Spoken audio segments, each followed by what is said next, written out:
अस्सलामु अलैकुम वरहमतुल्लाहि वबरकातुहू। कारी मोहम्मद शौकत अली एक नई वीडियो के साथ, एक नए वजीफ़े के साथ आप तमाम दोस्तों की खिदमत में एक बार फिर हाजिर है और अदब से सलाम अर्ज़ करता है। उम्मीद करता हूँ कि आप तमाम लोग खैर व आफ़ियत से होंगे। दुआ है अल्लाह तबारक व तआला आपको जिस्मानी, रूहानी, ज़हरी और बातनी बीमारियों से, मुसीबतों से महफूज फरमाए। आमीन।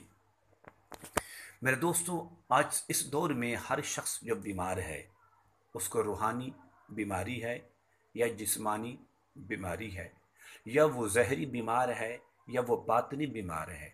जिस तरह की बीमारी है उसके ज़हन में बार बार ये सवाल उठता है, उसके ज़हन में बार बार ये सवाल आता है, कहीं ऐसा तो नहीं कि मैं सिर्फ बीमार हूँ या मेरे ऊपर किसी दुश्मन ने जादू करवाया है, या मैं बीमार हूँ या मेरे ऊपर किसी दुश्मन ने तवीज़ात के ज़रिए मेरे ऊपर जुल्म और ज़्यादती कराई है। तो ये सवाल का जवाब हर इंसान तलाश करना चाहता है।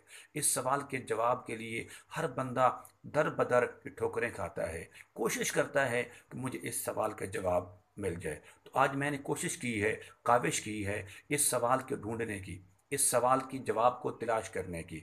आज हम इस वीडियो में कोशिश करेंगे आपको उस सवाल का जवाब मिल जाए जिसकी आपको तलाश है।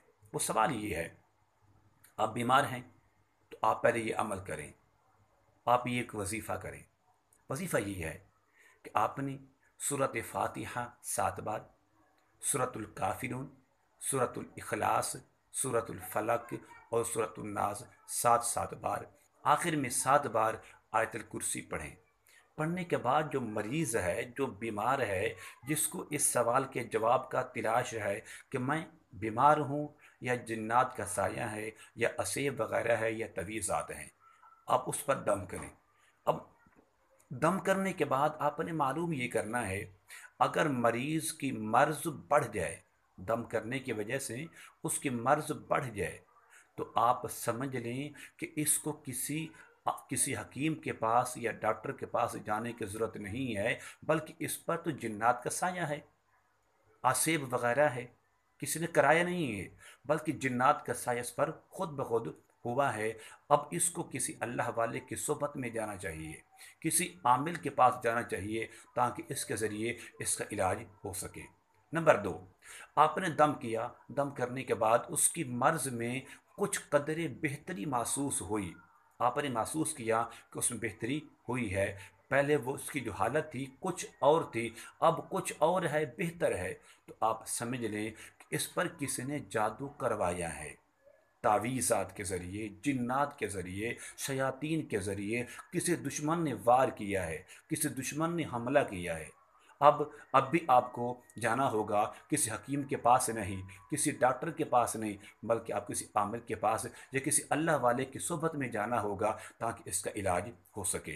नंबर 3, अगर आपकी हालत बकदरे दस्तूर बरकरार रही, न आपकी मर्ज़ बढ़ी ना कम हुई, न फ़र्क महसूस हुआ, तो आप समझ लें कि आपको जिस्मानी बीमारी है। अब किसी हकीम के पास जाएं, आप किसी डॉक्टर के पास जाएं, ताकि उसका चेकअप होगा, उसकी मेडिसन तजवीज़ की जाएगी, आपको उसका इलाज उसी के पास होगा।